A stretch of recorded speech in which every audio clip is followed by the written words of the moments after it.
ठंडी सुबह में अगर मज़ेदार सी मनपसंद कड़क चाय का एक कप मिल जाए तो दिन बन जाता है। बहुत ही डिलीशियस, बहुत ही टेस्टी। आज आपके साथ अदरक की कड़क चाय की रेसिपी जो सी है वो से शेयर करूँगी। बिस्मिल्लाहिर्रहमानिर्रहीम, अस्सलाम वालेकुम। तो जी, सब लोग चाय बनाते हैं लेकिन चाय सबकी अच्छी नहीं बनती है। अच्छी चाय बनाने के लिए कि आपकी चाय कभी पतली बनती है, कभी अच्छी बनती है। तो आज आपके साथ ऐसे टिप्स एंड ट्रिक्स शेयर करने वाली हूँ कि आप जब भी चाय बनाएंगे आपकी हमेशा एक जैसी मज़ेदार सी कड़क चाय जौन सी है वो रेडी होगी। अदरक की चाय पीने से आपके जोड़ों के दर्द में रिलीफ मिलता है। आपके गले में, जैसे कि आजकल स्मोक का मौसम चल रहा है, तो स्मोक में आपका गला बहुत ज़्यादा दर्द करता है। यकीन जाने आप ये एक कप चाय का पी लेंगी तो आपको बहुत ज़्यादा रिलीफ मिलेगा। और वो मेरी बहनें जो सास ससुर की फेवरेट बहू बनना चाहती हैं, वो एक कप उनको ये चाय का बनाकर पिला दें, इंशाल्लाह ताला उनकी फेवरेट हो जाएंगी। तो जल्दी से चलते हैं और इसकी रेसिपी को देखते हैं कि हम घर पर कैसे मज़ेदार सी अदरक मसाले वाली चाय जौन सी है वो तैयार कर सकते हैं, बहुत ही आसानी के साथ और बहुत ही जल्दी से ये बन जाती है। तो चलें करते हैं स्टार्ट। बिस्मिल्लाहिर्रहमानिर्रहीम। सबसे पहले ले लिया है मैंने एक प्यारा सा पैन और उसमें लूँगी मैं 1 मग पानी का। ठीक है जी, सबसे पहला इंग्रेडिएंट जो है वो है पानी।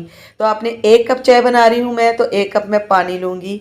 तो आप सोचेंगे कि 1 कप चाय में 1 कप पानी जाएगा तो चाय तो बहुत पतली होगी। जी नहीं, बिल्कुल भी पतली नहीं बनेगी, बहुत ही मज़े की बनेगी। यहाँ पर हम पानी को जोश आने देंगे। जोश दिलाने के बाद पानी में फिर आपको बताती हूँ कि आगे हम क्या करेंगे। जी, पानी में जोश आ गया है तो 2 लौंग मैंने लिए हैं, वो डाल देंगे। 1 कप मग में मैं 1 मग में मैं 2 लौंग जो से वो डाल रही हूँ। अब मैंने 1 पीस ले लिया है अदरक का, इसको पील ऑफ करके इसको ग्रेट करके डालूंगी मैं उबलते हुए पानी में।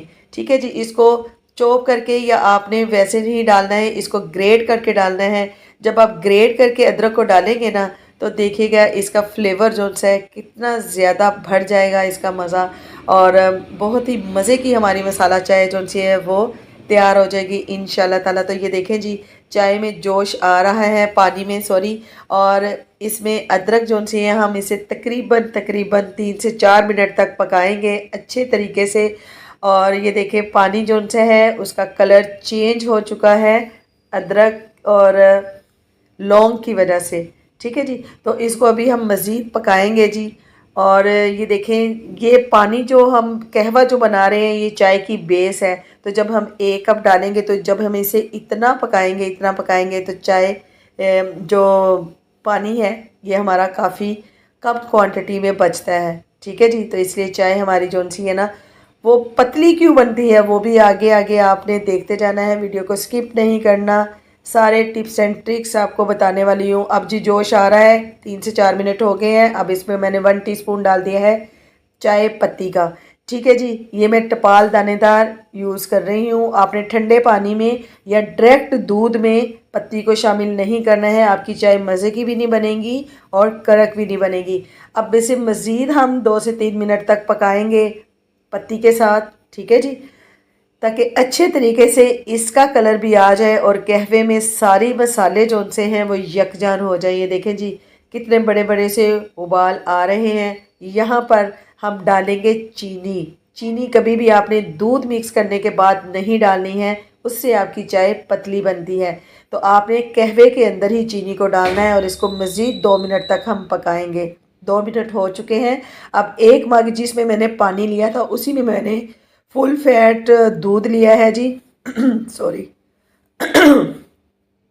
और ये रूम टेम्परेचर पर दूध लिया है मैंने, ये बिल्कुल भी ठंडा दूध नहीं है। आपने ठंडा दूध जो सा है वो इस्तेमाल नहीं करना है, रूम टेम्परेचर का दूध इस्तेमाल करना है। अब हम इसको कहवे के साथ अच्छे तरीके से तकरीबन तकरीबन 5 मिनट तक पकाएंगे ताकि चाय और जो कहवा है हमारा दूध और ये सारी चीज़ें यकजान हो जाएं। और जब आपने दूध अब चाय पकानी है तो इसको हमने फेंटते हुए पकाना है। जितना आप दूध को फेंटेंगे चाय को उतनी ही मज़े की चाय बनेगी। जब चाय मिलना शुरू होती है तो साइडों पर छोटे छोटे से बबल आना शुरू हो जाते हैं और जब चाय आपकी तैयार हो जाती है तो तब बड़े बड़े से बबल जो उनसे वो बनना शुरू हो जाते हैं और आपको अंदाज़ा हो जाता है कि चाय हमारी बिल्कुल पक चुकी है। तो ये देखें माशाल्लाह से बहुत ही मज़े की खुशबू आ रही है। आप यकीन जानें कि बहुत ही ज़्यादा ये चाय पीने से बहुत ज़्यादा आप में एनर्जी आती है और दिन जो से है ना आपका बहुत ही अच्छा गुजरता है। जो दिन भर थकावट होती है, अगर आप रात को एक कप सुबह और एक कप रात को इसका पी लें तो आपका दिन भी बहुत अच्छा गुजरता है और एंड पे आपकी थकावट भी सारी जौन सी है वो दूर हो जाती है। तो ऐसे ही चाय को हम पकाते जाएंगे। आपने चाय बहुत बार बनाई होगी, लेकिन एक दफ़ा मेरे तरीके को अपनाते हुए मेरे तरीके से चाय बनाकर देखें, इंशाल्लाह ताला आपको मज़ा आ जाएगा और आप हमेशा ऐसे ही चाय बनाना पसंद करेंगी। और जब आप एक बार ये चाय बना लेंगी तो फिर बार बार फरमाइश पर भी बनाएंगी। और ये देखें जी, अब चाय हमारी रेडी हो गई है, तो इसको हम उतार लेंगे नीचे और इसको स्टेन कर लेंगे उसी मग में। तो माशाल्लाह से बहुत ही मज़े की खुशबू आ रही है। अब आगे मैं आपको एक और इंग्रेडिएंट बताने वाली हूँ जो हम इसमें शामिल करेंगे और इसके मज़े को दोबाला कर देगा वो। ठीक है जी, आपने अब लेना है एक इलायची और उसके दाने हम लोगों ने निकाल लेने हैं। यहाँ पे छिलका नहीं डालना है। इसको पकाते हुए आपने नहीं डालना है। अगर इसका डबल फ्लेवर लेना चाहते हैं तो जब आप इसको कप में डाल दें तो उसमें आपने इलायची दाने डाल देने हैं। और जब आप चाय पियेंगे तो मज़ा आ जाएगा आपको, बहुत ही मज़े की एक तो खुशबू आएगी और जायका जौन सा है वो तो लाजवाब हो जाएगा। तो ये थी मेरी आज की रेसिपी। उम्मीद है आपको बहुत अच्छी लगी होगी। अच्छी लगे तो इसको लाइक और शेयर कर दीजिएगा अपने मिलने जुलने वालों के साथ। और यूनिक फूड सीक्रेट 1 to 5 को सब्सक्राइब करना मत भूलिएगा। ठीक है जी, मेरे साथ ऐसे ही जुड़े रहिए और मुझे सपोर्ट करते रहिए। आपका बहुत बहुत शुक्रिया मेरी हौसला अफजाई के लिए। अल्लाह हाफिज़।